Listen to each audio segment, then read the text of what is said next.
Hello! Healthy recipe ko ngayon ay gratin. Ang ginamit ko palang gulay ay spinach, potato, salmon at saka mushroom. Kung meron kang maliit na bata ay napaka-perfect nito. Hiniwa ko lang ng bite size ang mga ingredients.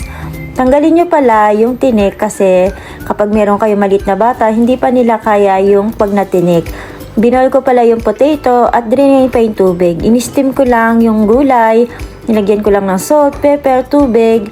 Nilagay ko sa ibabaw ang salmon. Yung potato naman, nilagyan ko lang din ng konting salt at saka pepper para hindi siya matabang.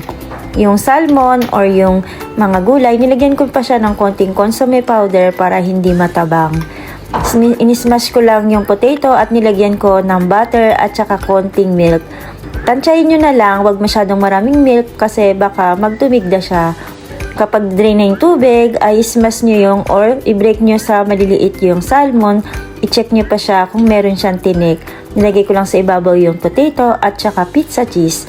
Binake ko lang yan ng 15 minutes hanggang sa maging brown or maging ganyan yung pinakaibabaw niya. Nilagyan ko lang yan ng parsley sa ibabaw. O, diba? Napakadali lang. Follow and share!